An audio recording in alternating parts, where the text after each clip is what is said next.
Buenos días, buen domingo, buen fin de semana para todos amigos televidentes. En la primera parte de este programa voy a conversar con Adán Ceres Michelena.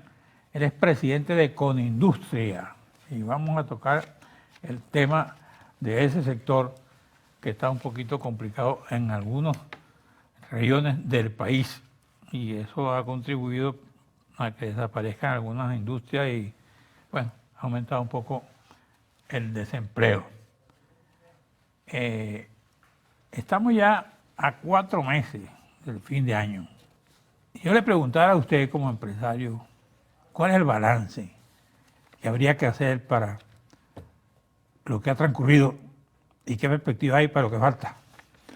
Ante todo, muchas gracias, don Carlos, por su invitación. El don se lo regalo, usted de los reales.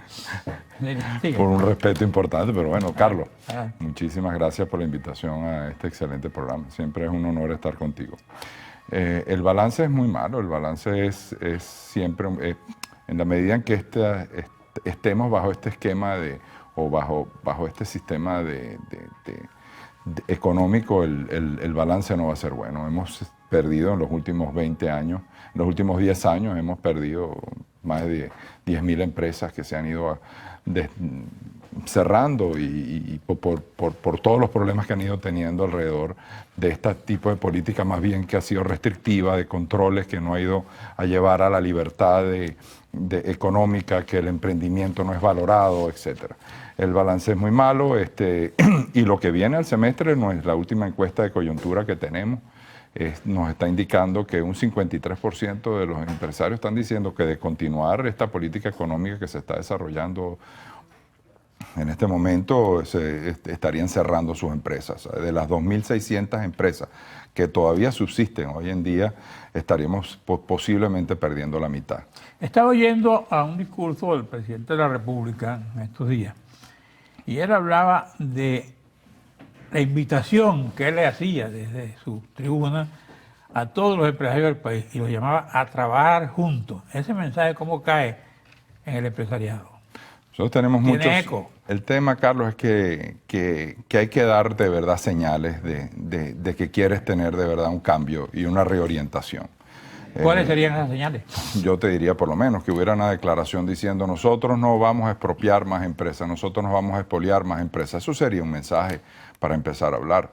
Pero vamos nosotros a entrar a construir un marco legal en el cual sepamos realmente todos los industriales a qué nos atenemos. Ese tipo de declaraciones son las que tenemos que decir, que estamos dispuestos, que se está dispuesto a hacer un viraje en la materia económica. De resto, lo demás son reuniones puntuales que al final, con mucha algunas han sido de buena intención a lo largo de estos años, pero no han llegado a nada. Todavía hay expropiación de empresas, porque aquí estuvo un empresario y me dijo que ya la habían detenido.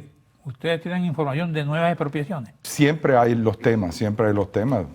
Hasta hace no mucho tuvimos la expropiación de cartones de Venezuela, que fue muy importante.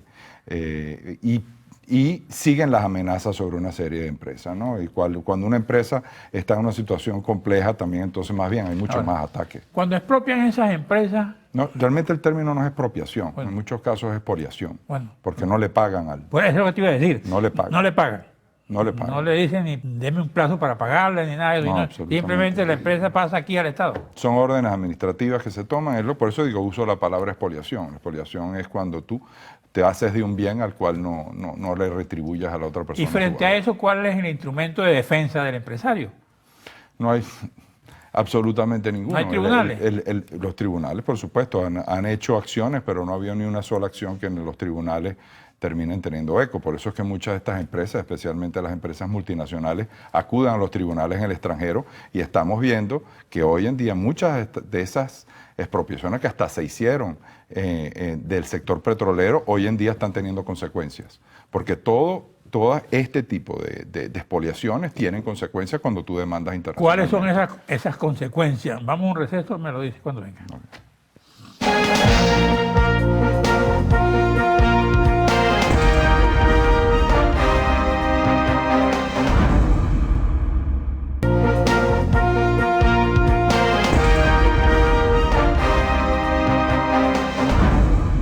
Te preguntaba, ¿cuáles son las empresas amenazadas en el exterior, por ejemplo?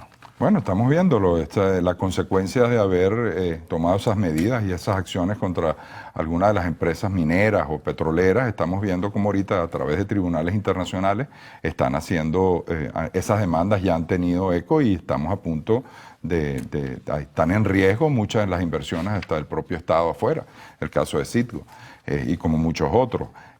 Al final lo que tiene que haber es una responsabilidad. Todo gobierno tiene que ser responsable de sus hechos, pagar sus deudas y más bien, en vez de estar expoliando o expropiando empresas, la idea más bien es que creen más, que haya muchas más empresas en el país, que haya mucho más empleo en el país, que haya mucho más productos en el país. Eso es lo que pide la gente, Carlos. Ajá. ¿Y dónde está el capital para esas nuevas empresas?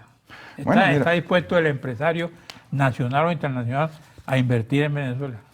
Si ustedes denuncian que hay una situación que amenaza la propiedad privada. Eso pasa por un cambio, que tenga que haber nuevos actores que sean los que den una imagen nueva, que creen confianza. Y estoy segurísimo de que hay muchos, no solamente inversores nacionales, inversores extranjeros que están dispuestos a venir a Venezuela, pero evidentemente tiene que pasar por un cambio de políticas económicas y por un cambio de actores. ¿Cuáles serían los principales cambios que ustedes aspiran? El principal cambio es que haya un marco legal que garantice a la persona o al inversor que venga a Venezuela a invertir, a que tenga seguridad, que sepa a qué atenerse. Aquí los cambios en política económica se producen día a día. Ni siquiera a veces se tramitan a través hasta por Twitter, muchas veces que se hacen los cambios. Eso no puede ser. Un inversor tiene que tener reglas claras de juego para poder invertir. Pero aquí siguen empresas extranjeras trabajando, ¿no? Todavía siguen, pero muchas se han ido. Estamos hablando que hemos perdido en los últimos 20 años más de 10.000 empresas. Y todavía las que siguen... no extranjeras, nacionales y extranjeras. Entre nacionales y extranjeras. Ajá. Entre nacionales y extranjeras. ¿A dónde han ido los empresarios? Estos empresarios han tenido muchos que irse del país, otros otra vez siguen. Pero el problema no es a dónde se han ido. El problema es a dónde se han ido los empleos. ¿A dónde se han ido? Los empleos se han ido, se han perdido esos empleos. ¿Y a dónde van los trabajadores? Los trabajadores en esos casos, muchos están desempleados, otros han tenido que irse del país, es donde está viendo el gran éxodo que hemos tenido, porque no hay fuentes de trabajo, porque se han perdido esos empleos, porque el sector que tiene que ser el sector que tiene que dar, que es el gran empleador, debería ser el sector privado. El otro día estaba viendo unas estadísticas muy importantes. En aquellos países donde el sector privado es más grande que el sector público, en esos son los países donde los trabajadores tienen mejores ingresos, donde hay menos desempleo y donde el Producto Interno Bruto crece más. Eso te indica que en la medida que tú tengas una política económica que lleve al emprendimiento y a la creación de empresas, al final la población y la sociedad está mejor.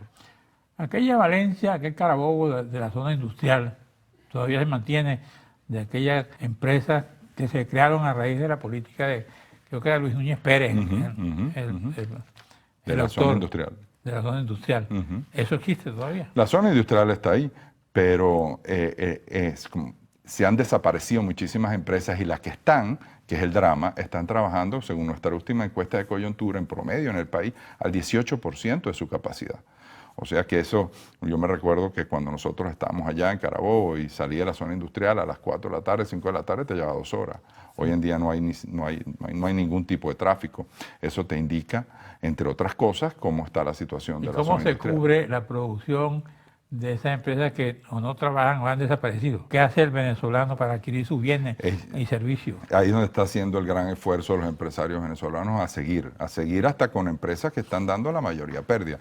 Si tú estás trabajando el 18%, pero tienes costos por el 100%, evidentemente tienes un problema de caja, pero seguimos ahí trabajando.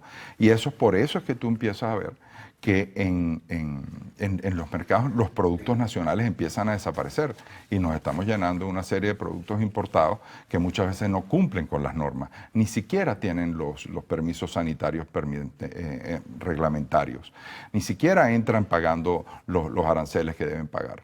Así que tú estás viendo eso es lo que se llama competencia desleal. Nosotros los empresarios estamos dispuestos a competir y vamos a competir porque nosotros vamos a lograr ser lo eficiente que se requiera, pero en un marco equitativo, en un marco que compitamos de fair play, en un marco que por lo menos tengamos los servicios necesarios. Te pregunto, Carlos, ¿cómo compite un industrial en Valencia que en el Zulia, que tiene nada más 6 horas de servicio eléctrico en promedio, con unos productos que vengan del extranjero que tengan unas corrientes perfectas. O cómo compite un industrial que está en Aragua, que tiene que pagar vacuno a grupos irregulares. O cómo compite un empresario que está en Carabobo, que tiene que agarrar y tener que suministrar transporte a sus colaboradores porque el transporte colectivo es eficiente.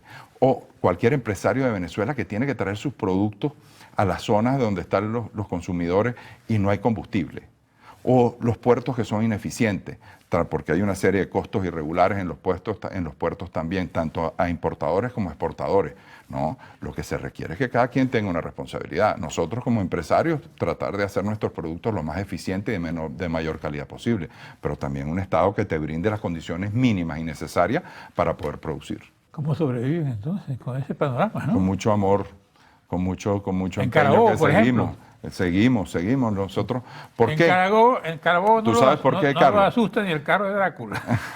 Por supuesto que sí. Vamos a un Nos receso. asustan muchas cosas más Vamos a también. un receso y regresamos.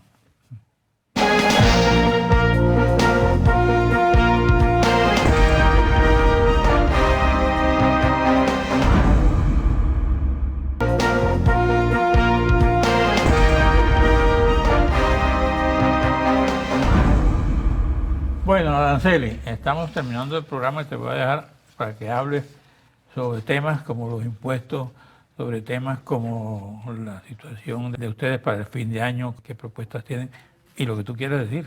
Muchas gracias. Sí, bueno, acabamos de sacar ahorita un comunicado con Industria alertando a la opinión pública sobre esta proliferación últimamente que ha habido de impuestos tanto nacionales como impuestos municipales y regionales. Esto lo que está haciendo es terminar no logra impulsar nuevas empresas, no logra impulsar nuevos emprendimientos. Tenemos están ocurriendo que hay impuestos que están cobrando en las municipalidades, que se cobran hasta por empresas que están sin producir ningún tipo de renta y se les cobra impuestos. Eso lo que está haciendo es que aumentar la mortandad de las empresas que ya tenemos y en la medida que haya menos empresas, por supuesto que va a haber menos empleo y menos productos. Hay unos impuestos que se habla del impuesto al patrimonio y terminan, cuando tú oyes la redacción, terminan siendo impuestos que se le quieren hacer a los activos. Entonces son impuestos regresivos, impuestos que sobre el mismo activo se cargan hasta se pudieran hasta estar incurriendo en varios impuestos sobre el mismo activo. Entonces, todo esto es lo que nos lleva es a lo contrario que se está buscando. Es como que agarrar una vaca que ya está desahuciada, como es el sector industrial o el sector empresarial del país, y como ya no tiene carne, entonces sacarle las vísceras. Entonces, al sacarle las vísceras, terminaste de matar a la vaca. Es todo lo contrario. El gobierno lo que debería es buscar trabajo, que tenga disciplina, que tenga coherencia. Eso es lo que se tiene que buscar. ¿Para qué? Para impulsar que haya nuevos emprendimientos, nuevos trabajos, para que la gente, si tiene un empleo que no le gusta, se puede mudar para otro. Y esa es la idea, pero no a través de estos impuestos. Estos impuestos lo que están generando es que, como te dije antes, la situación de mortandad de las empresas sigue aumentando.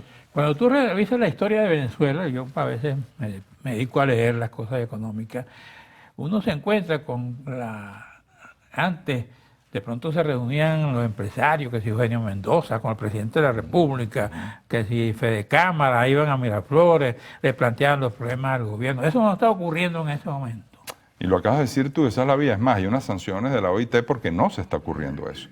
La OIT acaba de traer una comisión de investigación a Venezuela para investigar una de las cláusulas, y una de las cosas es esa, que el gobierno está promoviendo el encuentro entre trabajadores, empresarios y gobierno, una tripartita, como había antes, que es lo lógico. ¿Dónde se discute eso? Eso se tiene que discutir en una comisión donde esté el gobierno sentado con sus trabajadores y sus empresarios, que son los que tienen la realidad. Pero ¿quiénes son los empresarios? Los gremios tradicionales de toda la vida, que son los que realmente representamos al país. Ahora, si las reuniones han sido únicamente puntuales con una empresa y con la otra, más bien con una idea, con la idea de buscar dividir al empresariado, no estás logrando eso. ¿Quién te indica a ti cuál es la situación y qué políticas tienes que tener? Los gremios, los sectores. Si tú quieres, en todo país del mundo, si tú quieres dictar política económica y quieres saber cómo afecta, te reúnes con los gremios. Eso no ha pasado. Quien sabe mucho de esto es tu padre, Adán Seri, porque él bastante que se reunía. Él Mucho, estaba en mucho, mucho. Fundación Mendoza, ¿no? Sí, Cámara también. él estuvo en Fedecámara, fue presidente de Fedecámara y estuvo mucho. Estuvo con la empresa Mendoza. Es muy amigo tuyo, de Sí, paso. ¿cómo no? Y estuvo en las empresas Mendoza. Hay que rescatar ese espíritu, hay que ver cómo hay unos actores que realmente entiendan que en la unión de empresarios, trabajadores y gobierno está en la solución del país. Eso es lo que está buscando la gente.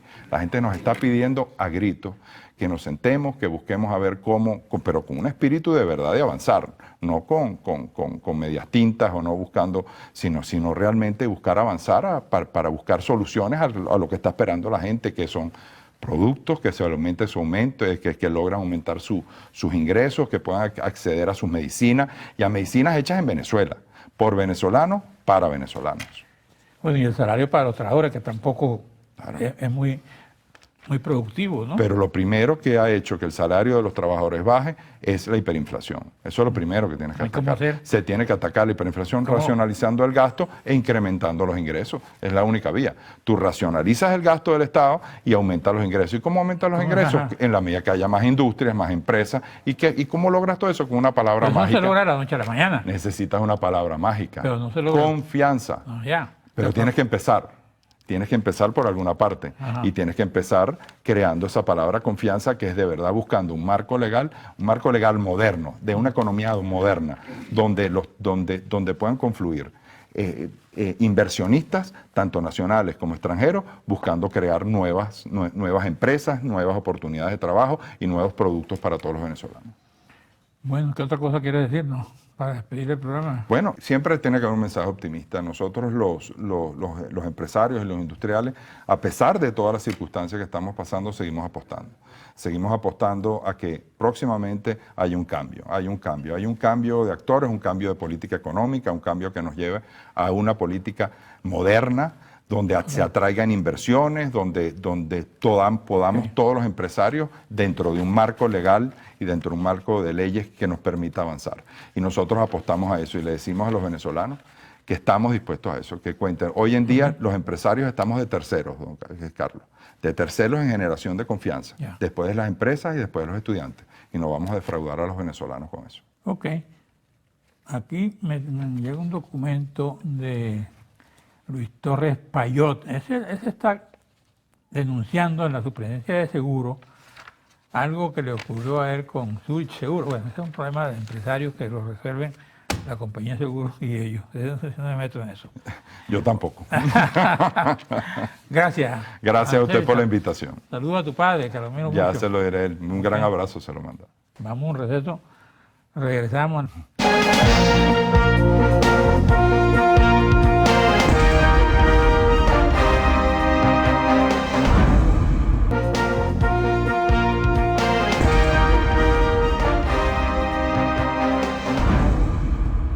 Bueno, ahora voy a conversar con Robert Lespinac, expresidente de la Sociedad Venezolana de Psiquiatría.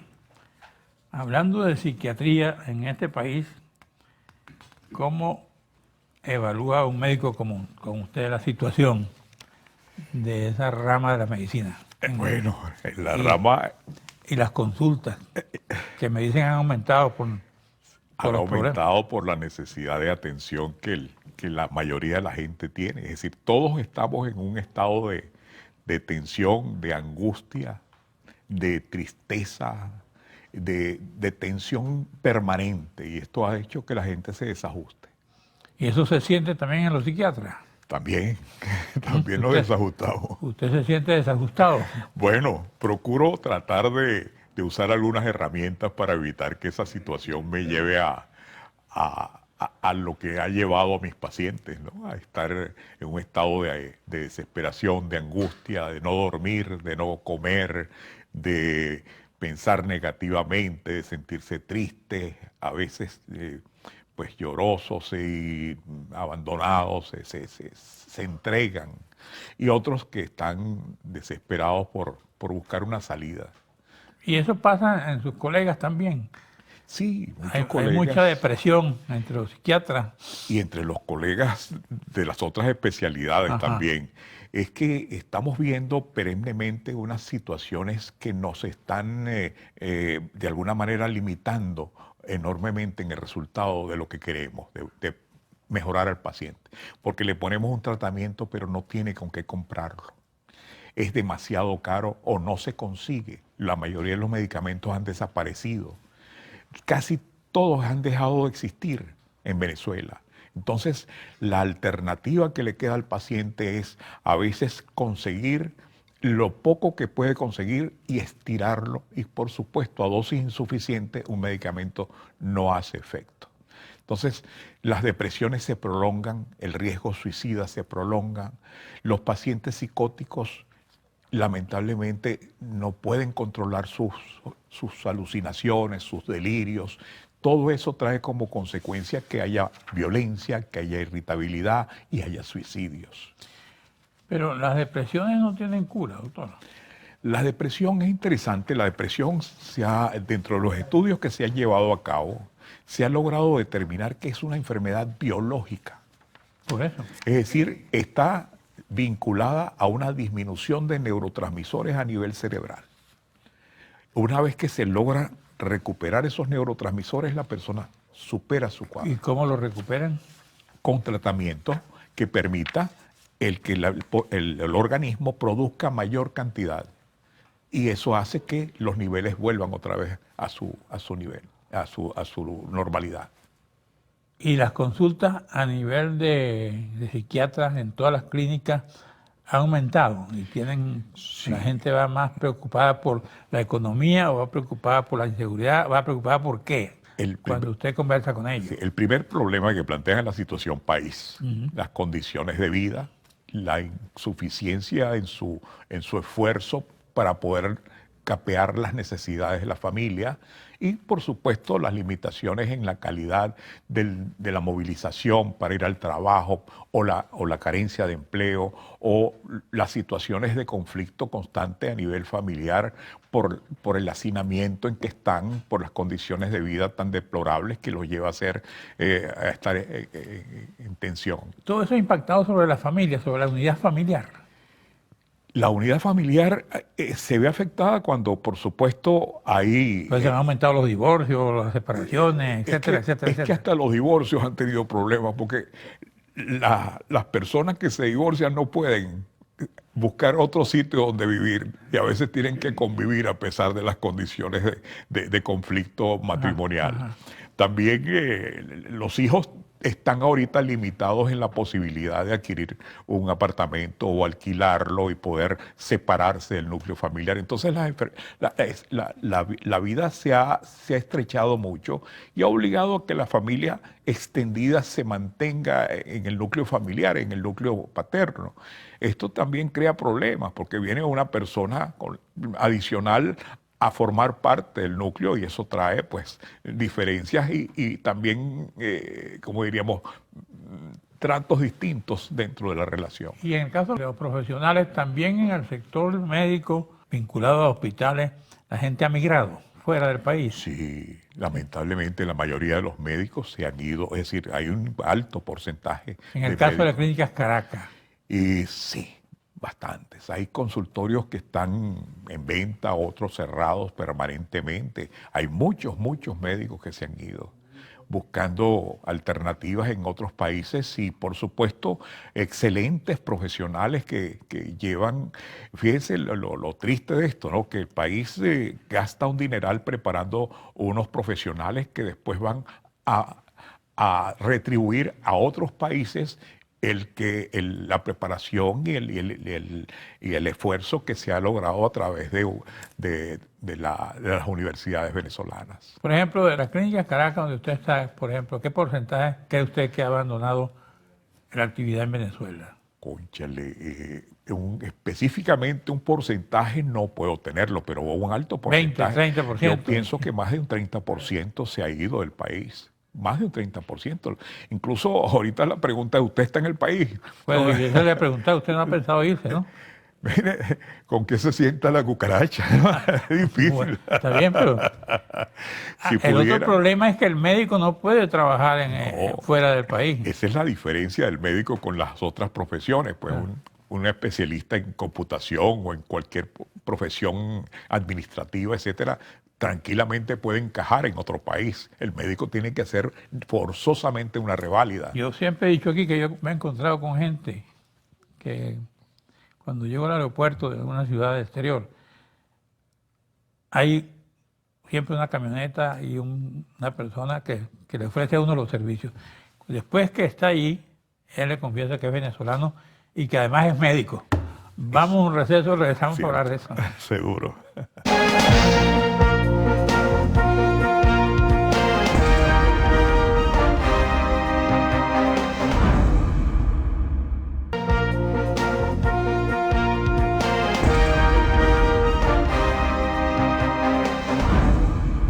Bueno, adelante, doctor Espinazi.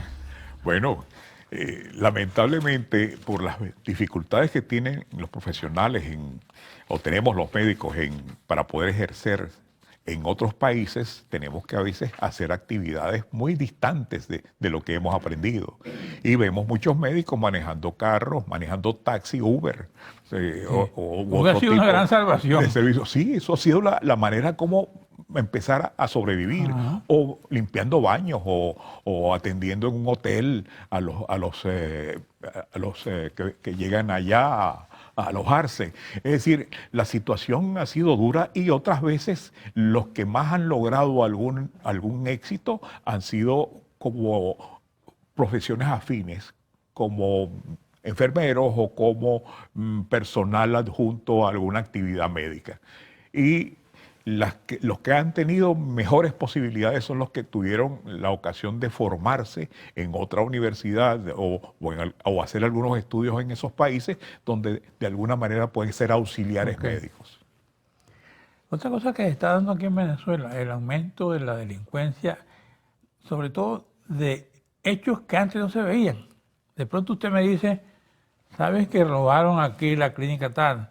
O se llevaron todos las medicinas. Y también se ha comprobado que gente del mismo complicidad, lugar. Sí. Complicidad. Sí. Lo que pasa no voy a citar a nadie, pero Sí. me han dicho de casos de empleados que los han localizado con muchas cosas que se llevan. Lamentablemente, aquí se han perdido muchos valores, ¿no? La honestidad y a veces la necesidad de supervivencia hace que las personas pierdan los escrúpulos y desgraciadamente pues busquen la manera de conseguirlos de la forma más fácil. El otro aspecto es que la anarquía que se ha estimulado ha llevado al punto de que no hay castigo, no hay sanción. Y la gente se encuentra con que puede hacer lo que quiera y no le va a pasar nada. Ese deterioro tan terrible desde el punto de vista moral, ético, donde la autoridad no tiene ningún valor y también es tan corrupta a veces que nadie cree en ella, pues por supuesto ha traído una situación donde todo el mundo quiere hacer lo que quiera. Y lo hace con la libertad de que sabe que no va a haber ninguna sanción. Y esto ha determinado que la delincuencia aumente excesivamente. Pero hay un factor adicional, que es el siguiente. La carencia de medicamentos antipsicóticos ha traído como consecuencia que los pacientes no estén medicados y ellos a veces, dentro de su cuadro, ellos sufren mucho y en defensa a ese sufrimiento porque se sienten perseguidos, se tornan en agresores y a veces matan a las esposas, a los hijos o a los padres o a los vecinos y se ocurren crímenes que antes no pasaban, pero estaban vinculados a la carencia de antipsicóticos en el país. Esos pacientes no son responsables legalmente, pero están ocurriendo crímenes horribles donde uno se sorprende que estén en nuestra sociedad presentándose situaciones de esa naturaleza y están vinculadas a la ausencia de medicación para poder tratar a esos pobres pacientes que sufren mucho y que las condiciones en que están los hace no tener responsabilidad sobre sus actos. Y esos medicamentos psicóticos sí controlan cualquier emoción que conlleve a un hecho como criminal. Cuando el paciente, por causas de su enfermedad, por ejemplo, un esquizofrénico paranoide, él sufre mucho porque se siente perseguido. ¿Cuándo se puede decir un esquizofrénico paranoide? Cuando tiene una actividad delirante en la cual siente que lo están persiguiendo un organismo, una persona o alguien de su entorno. Encima de eso, pues que lo quiere envenenar, que lo quiere lesionar, oye voces, tiene alucinaciones, elabora un delirio y es un individuo que está sufriendo porque tiene mucho miedo. Ya la paranoia es una gran enfermedad en Venezuela. Terrible. Bueno, dentro de los cuadros psicóticos es uno de los que tienen mayor riesgo suicida, por ejemplo, junto con la depresión y la bipolaridad. En estos cuadros también son potencialmente peligrosos, porque una persona que cree que el padre lo estaba envenenando, pues evidentemente llegará un momento en que se sentirá que tiene que eliminar a quien le está haciendo el problema o le está causando su angustia. Cuando usted tiene una persona con esos síntomas en su casa, no es posible llevarlo al médico para que lo trate A veces es sin, difícil. sin esperar que ocurra lo Sí. que no desea, pues. Sí, a veces tratándolos inclusive se corre el riesgo, pero el problema es que ellos no tienen conciencia de enfermedad. Ellos dicen que no están, que los demás están mal, pero ellos están muy bien. Y por supuesto, al no tener conciencia no tienen deseos ni aceptan tratamiento alguno. Entonces es necesario el recurrir a ellos. Pero ¿dónde lo hospitalizamos? Ahorita no hay ningún centro hospitalario a nivel oficial que pueda recibir un paciente. ¿Y los privados? Los privados son costosísimos. Son costosísimos porque evidentemente también hay que tener comida. La comida está por las nubes para esas personas. Medicamentos no se consiguen, a veces se los piden al paciente, a los familiares del paciente que lleve, no solamente tenerlo recluido, sino que le lleve la comida y le lleve los medicamentos y por supuesto lo que requiera desde el punto de vista de uso de equipos porque no tampoco los tiene. Entonces, las condiciones de hospitalización en el país, sobre todo a nivel público, son bárbaras.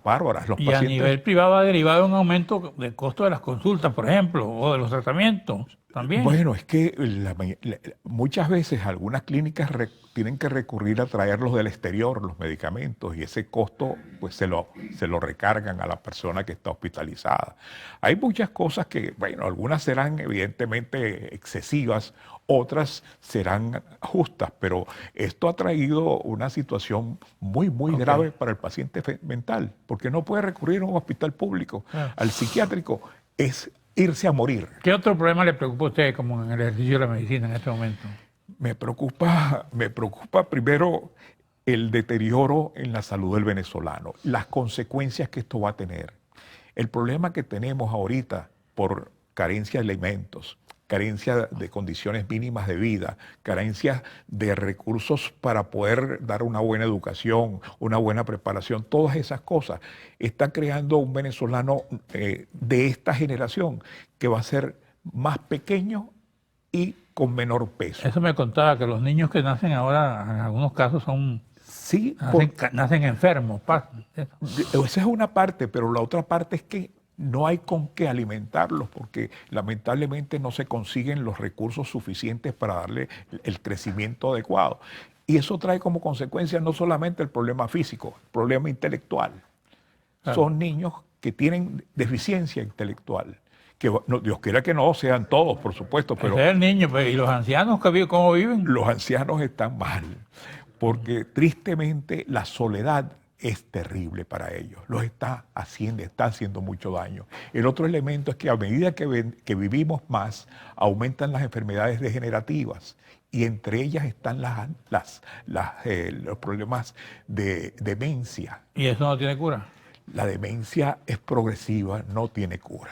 Ni se previene tampoco. Se puede prevenir con algunos,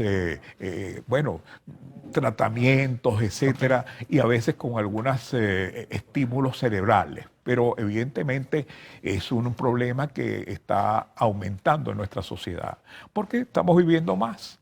Y entonces en la medida que vivimos más, vamos a tener problemas de esa naturaleza. En el caso de la gente que dice que no duerme, ¿cuál es la medicina para Bueno, el insomnio es un síntoma de muchas enfermedades. Ajá. La depresión produce insomnio. Los problemas psicóticos producen insomnio. La angustia produce insomnio. Es decir, hay muchas. Entonces es un síntoma que está muy presente en muchas enfermedades. Eso trae como consecuencia que no haber la reparación que da el sueño, al día siguiente la persona está violenta, está irritable, está muy sensible. ¿Por qué? Porque ese no dormir lo va a afectar y es por eso que tenemos tanta violencia y tanta reacción desproporcionada frente a cualquier cosita que pasa. La gente está de a toque, que dicen. Sí. Por eso, porque no duerme, no descansa, la presión y la angustia lo absorbe y llega un momento en que está de cualquier A cosa mí lo me decía un explota. médico que una de las soluciones para dormir bien es no ver televisión las últimas 4 horas. Que si usted desde las 4 de la tarde no ve televisión, es lo que me decía, Sí. puede dormir mejor. Bueno, la televisión es un estímulo, por supuesto, primero por las características de la imagen, ¿no? El otro elemento es que, sí, evidentemente a veces sirve como una forma de distracción u otra manera de entretenerse.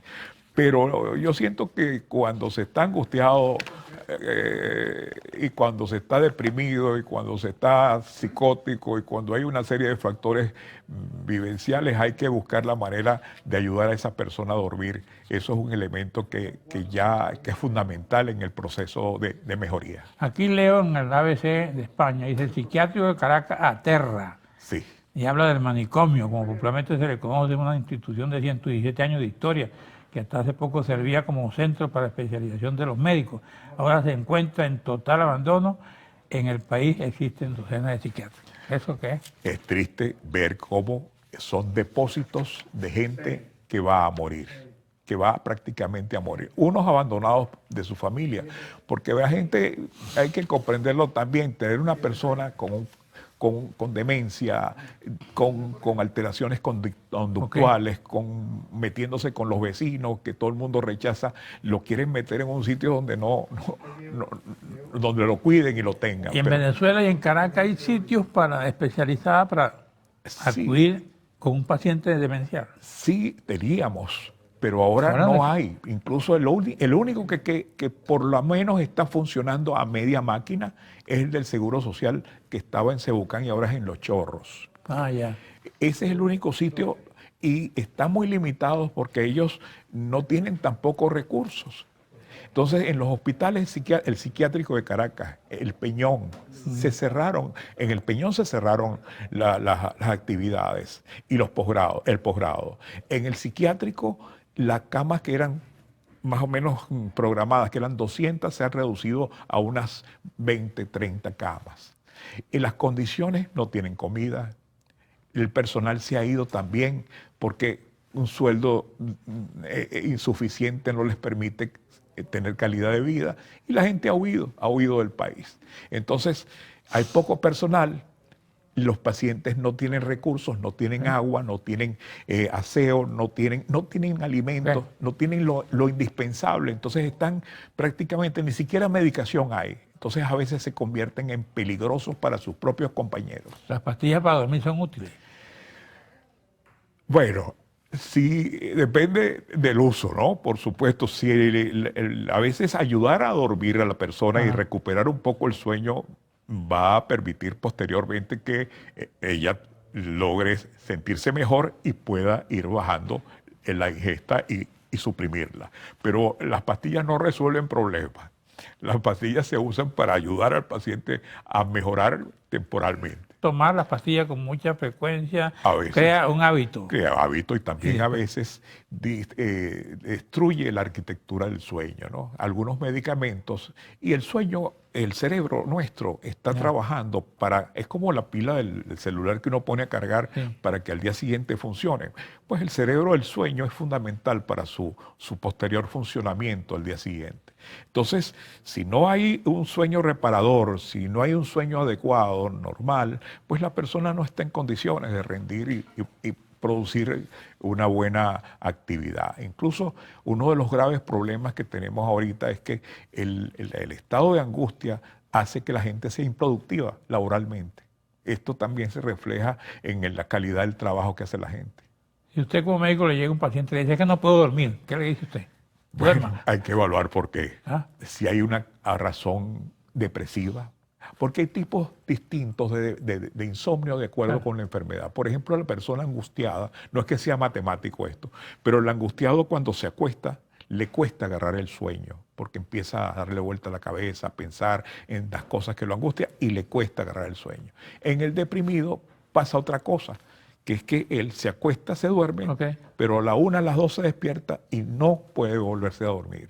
Y hay otros que sí se despiertan y duermen otra vez. Sí. Eso es bueno. Bueno, si se despiertan y se duermen enseguida, evidentemente lo pueden hacer para ir al baño o para satisfacer un problema de vejiga, pero eso no hay, si se duermen de nuevo no hay problema. Claro. Pero cuando ese insomnio se prolonga, evidentemente la gente no puede funcionar al día siguiente. Usted se levanta mucho a medianoche. Por los momentos no. Porque, bueno, yo me intervine también De vejiga. de la próstata. Ah, bueno. ¿Y qué tiene que ver la próstata con el sueño? A veces los procesos de retención urinaria por el tamaño prostático a veces crean esa necesidad de pararse a orinar en la madrugada. Bueno, buen sueño. Y buen domingo para todos ustedes, amigos televidentes. Nos veremos aquí el próximo domingo a la misma hora.